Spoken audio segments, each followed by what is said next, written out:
Hoje eu quero conversar com os irmãos sobre esse tema que está na tela, o mestre da compaixão. E eu quero convidá-los a, em pé, lermos a palavra do Senhor, Mateus capítulo 9, Evangelho conforme escreveu Mateus capítulo 9, versos 35 e 36, para a nossa meditação nesta noite. Esses dois versos do Evangelho conforme nos escreveu Mateus. Assim está escrito: Jesus andava por todas as cidades e todos os povoados da região, ensinando nas sinagogas, anunciando as boas novas do reino e curando todo tipo de enfermidade e doença. Quando viu as multidões, teve compaixão delas, pois estavam confusas e desamparadas como ovelhas sem pastor. Estavam confusas e desamparadas como ovelhas que não têm pastor. Ore comigo mais uma vez. Pai querido, muito obrigado, Senhor. Muito obrigado por mais uma vez estarmos aqui congregados como igreja do Senhor. E é com muita alegria, com o nosso coração cheio de júbilo, que nós nos reunimos aqui para te adorar, para te cultuar, para reconhecer que o Senhor é o Deus da nossa vida, a quem nós amamos, a quem nós servimos nesta vida e a quem queremos ver na eternidade. Pai querido, nós agradecemos por tudo que o Senhor já tem feito na vida de cada um de nós, sobretudo por tudo que o Senhor representa para nós. Agora, ó Deus, nós queremos também ouvir aquilo que o Senhor tem a dizer ao nosso coração nesta noite, e é por essa razão que nós lemos o teu livro santo. E quando nós o lemos, nós queremos pedir que o teu Espírito, que o inspirou, ilumine para nós, abra os olhos do nosso entendimento, do nosso coração, para compreendermos, para discernirmos, para de fato enxergarmos aquilo que o Senhor quer que nós enxerguemos, e que de uma forma singular, de uma forma especial, o Senhor fale com o teu povo, trazendo edificação, despertamento espiritual, crescimento, cura, transformação, salvação, libertação e graça sobre a vida de cada um de nós. Eu oro por mim e oro para que o Senhor possa conduzir esse momento, que teu Espírito Santo encha esse lugar com sua doce e agradável presença, que só Ele, somente Ele, possa nesse momento influenciar os nossos corações a Ti e em direção ao Senhor. Assim eu peço e suplico, crendo que o Senhor não fará apenas isso, que o Senhor fará não apenas isso que estou pedindo, mas mais do que aquilo que pedimos ou pensamos, porque Tu és infinitamente bom para fazer infinitamente mais do que pedimos ou pensamos, por causa do Teu grande amor em Cristo Jesus. A Ele seja a glória para todo sempre. Amém. Amém? Por favor, sente-se. Muito obrigado por ficar em pé. Meu querido irmão, todos os dias nós convivemos com milhares de pessoas que estão de alguma forma enfrentando algum tipo de sofrimento humano. Por exemplo, quando a gente liga a TV e se defronta com aquela tragédia com que os nossos irmãos de Minas Gerais e de outros estados do Sudeste e até também do Centro-Oeste estão enfrentando com o problema das cheias, das chuvas, aquilo muitas vezes corta o nosso coração. O sofrimento humano é infelizmente parte da nossa condição humana, não que Deus queira, não que Deus tenha planejado assim, Deus nunca quis, mas ao criar a raça humana, Deus deu a nós seres humanos um jardim, e lá no jardim onde Adão e Eva viviam, não havia qualquer tipo de preocupação, dor ou sofrimento. E o céu, nossa última morada, O céu, o lugar onde aqueles que creem em Cristo haverão de morar, também será um lugar plenamente isento de qualquer sofrimento, conforme diz Apocalipse 21:4, o seguinte: Deus lhes enxugará dos olhos toda lágrima, e a morte já não existirá, e já não haverá luto, nem pranto, nem dor, porque as primeiras coisas já passaram. Deus não planejou o mal, Deus não executou o mal, Deus não quer o sofrimento na vida das pessoas. No entanto, por conta da nossa condição humana caída, enquanto estivermos peregrinando aqui nesse mundo, nós estamos à mercê, claro, sobre a suprema soberania e permissão divina, à mercê de todo tipo de adversidades que nos trazem sofrimento, nos trazem tristeza, nos trazem angústia, medo e preocupação. E às vezes esses sofrimentos, por exemplo, vêm na forma de uma enfermidade física, de um diagnóstico médico que nos amedronta, que nos afugenta. Vem na forma de uma enfermidade psicológica, uma depressão, uma ansiedade aguda. Vem na forma de uma tragédia, vem na forma de uma falência financeira, de perdas materiais, vem na forma de conflitos conjugais ou de desajustes familiares, na forma de um filho rebelde que se enveredou pelas drogas, de casamentos desajustados. Tudo isso são formas como o sofrimento adentra a nossa vida, formas como o sofrimento afugenta e nos torna tão inseguros e tão vulneráveis. Mas além de todos esses sofrimentos externos, além de toda essa nossa condição externa vulnerável, o nosso sofrimento de dor, há ainda um outro tipo de sofrimento que é muito mais intenso e maior. Trata-se dos sofrimentos de natureza espiritual.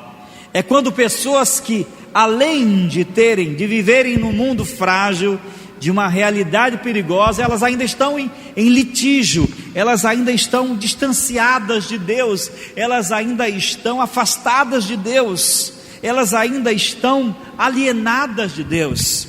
É quando pessoas vivem com suas almas sequiosas, vazias, sem paz, sem alegria, sem sentido para a vida.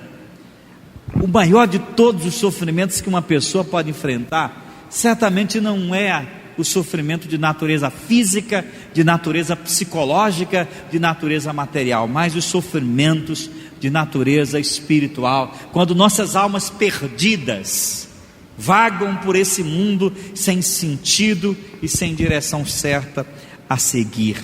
E é nessas horas que a gente precisa se perguntar: o que Deus faz? O que Deus faz em relação aos sofrimentos humanos? O que Deus faz em relação às nossas lutas e adversidades? Será que Ele se importa conosco? Será que Ele se importa com os nossos problemas? Será que Ele está alheio às nossas dificuldades? Ou será que Ele sente nossa dor? Será que Ele age em nosso favor? São perguntas importantes que nós precisamos fazer, e quando nós olhamos para a palavra de Deus, nós vemos as respostas divinas delineadas na pessoa do Senhor Jesus Cristo.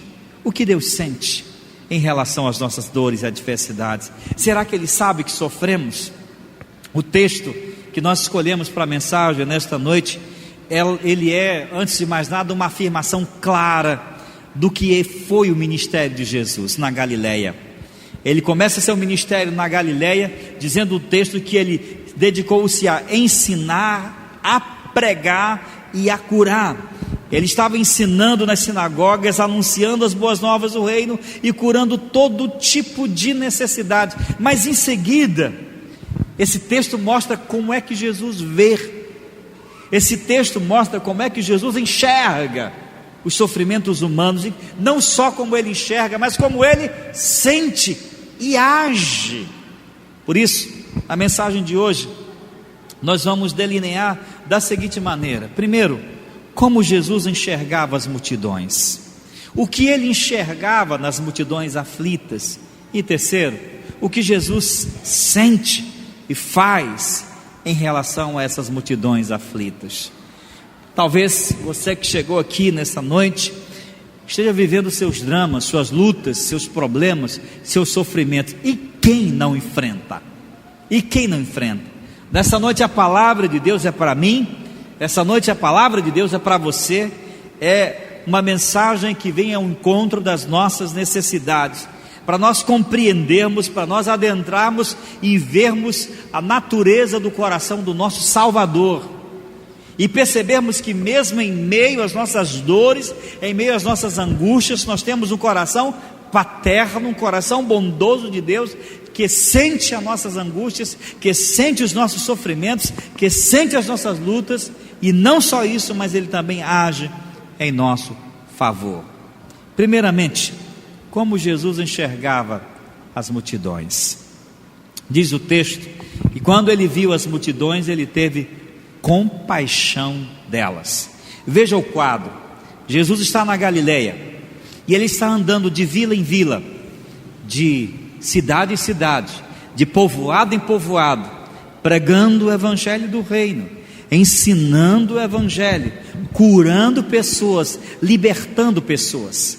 Mas de repente se agrega em torno dele uma multidão, não pequena, centenas, milhares de homens, mulheres, crianças, famílias, que à medida que ouviam sua palavra, que viam seus sinais, que testemunhavam as maravilhas, se sentiam atraídas pela pessoa do nosso Salvador. Jesus vê aquelas pessoas se aproximarem dele. E quem eram essas pessoas? Eram pessoas do povo comum, eram trabalhadores, eram agricultores, eram pobres, eram espoliados, eram pessoas exploradas, eram pessoas esquecidas do poder público, eram pessoas rejeitadas pelos religiosos, eram pessoas que viviam à margem da sociedade, gente simples, uma multidão de miseráveis, de famintos, de pobres, de rejeitados, de doentes, de pessoas cativas, atormentadas por espíritos. Jesus olha para aquela grande multidão que vem afluindo à sua presença e arranca um suspiro do seu coração e diz: eu tenho compaixão desta gente, porque eles são como ovelhas que não têm pastor.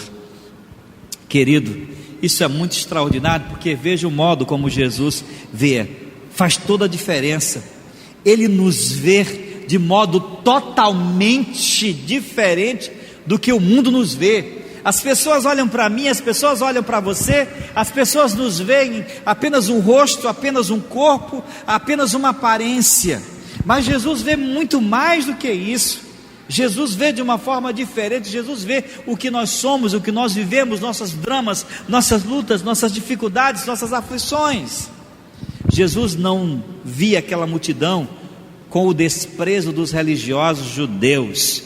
Os religiosos da época olhavam para aquela multidão e enxergavam uma plebe miserável, mal cheirosa, fedendo. Os religiosos rejeitavam aquelas pessoas. Os fariseus, os saduceus, os sacerdotes da época não queriam a aproximação daquele povo comum. Eles viviam para explorar o povo, eles viviam para sugar do povo, eles viviam rejeitando aquela multidão de gente comum, de gente sofrida, de gente aflita, de gente arrebentada, de gente destruída, com a vida totalmente aos pedaços. Jesus não via a multidão como um embaraço, da forma como os líderes políticos de sua época via. Os líderes políticos da época, os governadores romanos que governavam sobre a Palestina, viam o povo como um verdadeiro embaraço. Eles eram um obstáculo à manutenção do poder deles, eles eram um verdadeiro estorvo à manutenção do poder. Geralmente os políticos odiavam aquela multidão. Um poeta romano antigo chamado Horácio dizia assim: eu odeio o povo simples e me mantenho longe dele. Era essa forma como as pessoas viam aquele povo sofrido. Jesus também não via aquelas pessoas com um olhar condenatório de um Deus irado dos religiosos.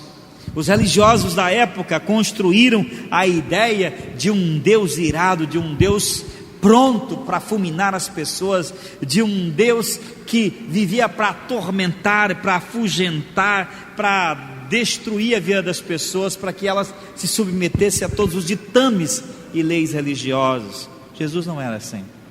Jesus veio nos revelar a face de outro Deus, o único Deus, o Deus verdadeiro, o Deus que vê as pessoas, Deus que vê as pessoas por aquilo que elas de fato são, e não por aquilo que os outros enxergam. Jesus via as pessoas como ovelhas que não têm pastor. É assim que ele via as pessoas como ovelhas que não têm pastor. E essa metáfora, essa comparação de ovelhas sem pastor, ela recorre em toda a Bíblia, ela aparece em toda a Bíblia para mostrar a figura de um ser vulnerável, de um ser abandonado, de um ser que está à disposição de todo tipo de intempéries. Elas estavam confusas, desamparadas como ovelhas sem pastor. Sob a ótica de Jesus, as multidões não eram estorvos, as multidões não eram uma plebe maldita, as multidões eram pessoas que precisavam ser amadas, ser acolhidas, ser perdoadas, ser saradas, ser transformadas. E Jesus não olhava as multidões, mas ele olhava as pessoas. Jesus sabe quem você é. Jesus conhece os seus problemas. Jesus sabe as aflições que você enfrenta em sua vida todos os dias. E ele não olha do céu vendo uma multidão sem face, sem identidade, sem rosto. Pelo contrário, ele conhece muito bem as suas angústias, os seus desamparos, as suas desesperanças. E ele olha do céu para mim, olha do céu para você com misericórdia e compaixão, e arranca do seu peito um suspiro e diz: eu tenho compaixão dessas pessoas, porque elas são desamparadas como ovelhas que não têm pastor. Quando você olha as pessoas, o que você vê nelas? A gente que só encontra nos outros o lado ruim, o lado negativo. Há pessoas que quando olham para outras pessoas só olham com desprezo, desdém. Precisamos pedir que Jesus nos dê os seus olhos. Precisamos pedir que Jesus nos dê a ternura de seu olhar, para que nós possamos enxergar as pessoas do modo como Ele as enxerga. Precisamos pedir que Jesus nos dê sua ótica, para que nós possamos contemplar as pessoas da forma como Ele deseja que nós contemplemos. Que nós contemplemos. O povo, na ótica de Jesus, era ovelhas que não têm pastor. Em segundo lugar, o que era que Jesus enxergava nas multidões aflitas? O que ele via nela? As multidões aflitas, ele diz o texto que elas estavam confusas e desamparadas como ovelhas sem pastor. Jesus não olhava como um juiz, como um tirano, como um mero religioso, mas como um Deus perdoador e bondoso. Ele via pessoas feridas, ele via pessoas machucadas, ele via pessoas precisadas, necessitadas da graça de Deus. É claro que ele não achava que aquela multidão era só gente boa, gente santa. Não é isso, não é nada disso. Ali tinha ladrões, naquela multidão tinha prostitutas, naquela multidão tinha gente de todo tipo. Mas Jesus diz que Ele veio para buscar e salvar o que estava perdido. É interessante, meus irmãos, que as pessoas com quem Jesus menos simpatiza nos evangelhos são os religiosos. Jesus vai desenvolver um olhar de ternura e de afeto com esse tipo de gente. Gente da pior qualidade. É a prostituta que ele perdoa, é a adúltera que ele perdoa, é o ladrão que ele perdoa, é é gente que se via, que se enxergava como pecador. Mas os fariseus, saduceus, líderes religiosos, que achavam que eram justos demais para precisar do olhar terno e misericordioso de Deus, Jesus teve constantes confrontos com aquela multidão de pessoas religiosas do coração endurecido. Jesus olhava para aquelas pessoas e sabia os pecados. Jesus sabe os seus pecados. Não pense que eu estou pregando aqui um evangelho água com açúcar, dizendo que Deus ama você e por isso continue do jeito que você está, e que Ele quer que você fique do jeito que você está. Não é nada disso. O que eu estou dizendo é que Ele veio para buscar pecadores. Ele veio para buscar pecadores, pessoas que se reconhecem pecadores e que precisam do perdão. Alguém viu um post na frente de uma igreja recentemente. Alguém colocou uma placa na porta de entrada da igreja: proibida a entrada de pessoas perfeitas. Proibida a entrada de pessoas perfeitas. Quer dizer, pessoas que se acham perfeitas não vão para lá não, porque Jesus não quer esse tipo de gente. Mas pessoas que se enxergam, e Jesus, a despeito da realidade daquela multidão, Ele as enxergava como quem precisava da graça de Deus. Sob a ótica, sob o prisma de Jesus, Ele via como um pastor via, como vidas que precisavam ser amparadas, como vidas que precisavam ser perdoadas, como vidas que precisavam ser curadas, como vidas que precisavam ser restauradas. Para isso Ele veio ao mundo. E o Filho do Homem veio buscar e salvar o que se havia perdido. Agora, a comparação de ovelhas sem pastor para aquela multidão é muito salutar, porque nos leva a pensar em três coisas. Primeiro, ovelhas sem pastor não tem direção.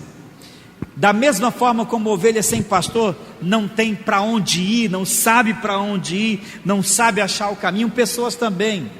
Pessoas, você e eu, se andarmos nesse mundo sem Jesus, você e eu, se trilharmos, se gastarmos os nossos dias nessa terra sem Cristo, somos pessoas que não sabem para onde ir, vagam vazias pelo mundo, caminham de um lugar para o outro, batem muitas portas, mas não sabem onde chegar. Ovelhas sem pastor não têm direção, não sabem achar o caminho. A vida sem Cristo é um mar confuso, de sentimentos difusos e sem sentido. Você é uma ovelha sem Jesus? Você é uma ovelha sem pastor? Em segundo lugar, ovelha sem pastor padece de fome e necessidade. É o pastor quem provê o alimento, quem conduz o rebanho para os pastos verdejantes, que leva as ovelhas famintas para os lugares adequados, onde elas podem saciar, onde podem matar sua fome e saciar sua sede. Sem Jesus, pessoas podem buscar nutrir suas almas no lixo do mundo e das religiões, e bater de porta em porta, mas elas nunca hão de saciar suas almas. Compreenda de uma vez por todas, com toda a ternura que eu posso lhe dizer nessa noite: sem Jesus não há razão para a vida e não há satisfação para o seu coração. Não é o dinheiro, sexo, prazeres, fama, poder, riqueza, entretenimento ou religião que vai matar a fome da nossa alma e do nosso coração. Jesus disse assim: eu sou o pão do céu. Ele é o pão que Deus deu para matar a minha fome, nutrir a minha alma e me levar de volta para Deus. Diga amém. Ovelha sem pastor não tem proteção. Uma ovelha sem pastor não tem defesa contra os perigos que a ameaçam, não pode defender-se a si mesmo, é vulnerável aos ataques do lobo. Da mesma forma, pessoas que andam, que vivem suas vidas sem Cristo, elas estão vulneráveis a todo tipo de ataque do maligno, são enganadas, ludibriadas, e a Bíblia diz que elas são levadas, andando conforme o curso desse mundo conforme o príncipe da potestade do ar. Somente quando o Senhor Jesus arranca-nos das mãos do inimigo e nos coloca salvo em seus braços, é que de fato nós temos um pastor para nossa alma, é que de fato nossa vida tem segurança eterna. Que segurança, diz aquele hino: sou de Jesus, pois já desfruto a bênção da luz. Sou por Jesus herdeiro de Deus, Ele me leva à glória do céu. Aí diz o cantor: então canta minha alma, canta ao Senhor, rende-lhe sempre ardente louvor. Ovelhas sem pastor não têm proteção, mas aquelas que estão em Jesus sabem que estão em suas mãos, e nada e nem ninguém a arrebatará de suas mãos. Ele disse assim: as minhas ovelhas ouvem a minha voz, e eu as conheço, e elas me seguem, e eu dou a elas a vida eterna, e jamais perecerão, e das minhas mãos ninguém pode arrebatá-la. Ninguém, nem o mundo, nem o diabo, nem a morte, nem as coisas do presente, nem do porvir, e nem qualquer outro ser ou criatura poderá nos separar do amor de Deus que está em Cristo Jesus nosso Senhor, porque por meio dele somos muito mais do que vencedores. Dê glória a Deus, meu irmão. Jesus via ovelhas, como ele olha para você, a despeito de seus pecados, de suas culpas, ele vê pessoas que precisam ser amparadas. É assim que a igreja tem que ver. A igreja tem que olhar para o mundo não como inimigo. A igreja tem que olhar para as pessoas. Você tem que olhar para os seus vizinhos. Você tem que olhar para as pessoas que não amam a Deus, que não entendem a sua fé, como pessoas que precisam de Jesus, das suas orações, das minhas orações, pessoas que precisam de compaixão. Em último lugar, o que Jesus sente e faz em relação às multidões aflitas. Observe que o texto diz assim: quando Jesus viu as multidões, ele teve compaixão delas, porque estavam confusas e desamparadas como ovelhas sem pastor. A palavra compaixão aqui no texto grego do Evangelho de Mateus é uma palavra única, que quer dizer um profundo mover do Espírito de Jesus. Houve uma comoção interior de Jesus quando ele viu aquela gente faminta, aquela gente pobre, aquela gente sofrida, aquela gente espoliada, aquela gente angustiada, aquela gente sem esperança, aquela gente com medo. Ele se enche de compaixão, seu coração se comove ante aquela multidão de sofrimentos. Jesus se coloca como aquele que tem compaixão das pessoas. Sabe, nós muitas vezes nos brutalizamos ante os sofrimentos humanos. Há uma das coisas mais maléficas que os meios de comunicação e a internet hoje faz com o ser humano ela embrutece a gente. Sujeito está lá apresentando o programa de TV, o programa jornalístico ou policial, aí ele diz assim: não desliga a TV não, porque daqui a pouco eu vou mostrar uma matéria para você de um homem que foi assassinado com 10 facadas. Ora, isso é um espetáculo. O sujeito encontra uma pessoa acidentada na rua, está lá morrendo, sangrando, ele vai lá, antes de ajudar, ele tira uma selfie. As pessoas perderam a capacidade de olhar para os seres humanos em sua dramaticidade, em suas angústias, e sentir a dor do outro, e sentir os dramas do outro, e se colocar nessa relação empática. Mas Jesus não. Jesus sabe o que é sofrer, e diz o texto que ele sente compaixão. Ele era aquele homem do povo, ele é aquela pessoa que gostava de estar no meio do povo. Uma lágrima, um choro, uma dor incomodava o seu coração. Jesus não era aquele Messias de gabinete, aquele religioso lá de gabinete. Ele era o homem do povo, ele vivia no meio do povo, ele abraçava o povo, suas roupas cheiravam a povo.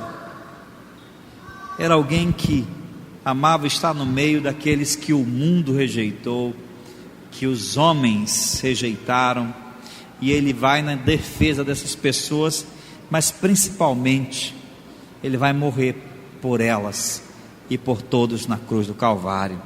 Ele sente compaixão, e isso é extremamente confortante, saber que Jesus olha para mim em minhas doenças, em minhas lutas, em minhas angústias, em meus medos. Ele sente compaixão. O sentimento da compaixão é muito diferente da piedade. André Contes Poville, num livro chamado Pequeno Tratado das Grandes Virtudes, ele distingue a piedade da compaixão. Ele diz que a piedade é um sentimento que se sente de cima para baixo. Tem piedade alguém que vê alguém menor do que ele sofrer. A compaixão, ao contrário, é um sentimento horizontal. É um sentimento horizontal, só tem sentido entre pessoas iguais. Jesus se coloca numa relação de horizontalidade entre nós seres humanos, porque foi isso que ele veio fazer. Se tornou homem e habitou entre nós. O Verbo de Deus conheceu as nossas dores, as nossas angústias, e sabe o que é sofrer. Ele vê as multidões exploradas, angustiadas, e sente a dor delas. Eu não sei o que você está enfrentando hoje, eu não sei quais são os seus dramas, as suas lutas, as suas dificuldades, mas eu tenho certeza de uma coisa: Deus olha para você e sente sua dor, e sente suas angústias. Jesus olha do céu e diz: eu tenho compaixão de você, porque você é como uma ovelha que não tem pastor. Mas Jesus não apenas sente a compaixão, mas ele agia em favor das multidões aflitas. Cada vez que os evangelhos mencionam que Jesus foi movido de profunda compaixão pelas pessoas, eles também mencionam que Jesus fez alguma coisa em favor das pessoas. Ele curou, ele libertou os cativos, ele exorcizou os que estavam aprisionados, agrilhoados pelo mal. Ele alimentou multidões famintas, ele abraçou o solitário, ele perdoou o culpado, ele absolveu o culpado, ele dissipou o sofrimento daqueles que lhe trouxeram compaixão. Mas principalmente, sobretudo, foi na cruz do Calvário que ele, de uma vez por todas, decidiu que pagaria o preço por todas as nossas iniquidades e sofrimentos. A Bíblia diz que ele carregou sobre si as nossas doenças e as nossas enfermidades, para que a maior de todas as nossas enfermidades, que é o pecado, que é a condenação que pesa sobre o nosso pecado, sobre a nossa alma, seja absolvida. Na cruz do Calvário, Jesus decidiu carregar as minhas culpas, as suas culpas, e oferecer por seu sangue perdão para toda a nossa iniquidade.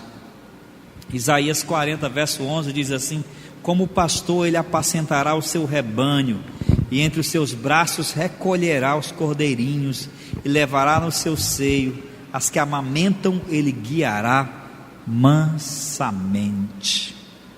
Querido irmão, querido amigo, Jesus age em favor daqueles que de fato estão enfrentando lutas, adversidades, problemas.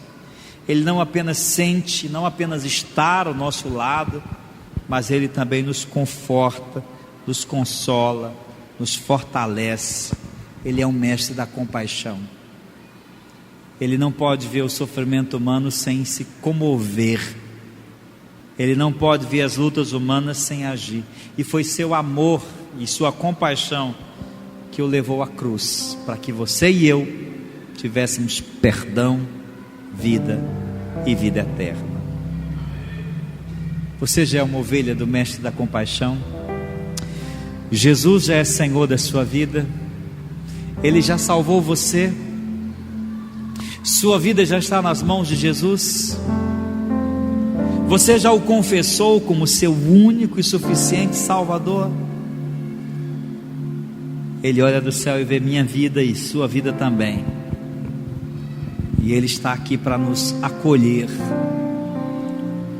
Mas pastor, eu fiz muitas coisas erradas na minha vida.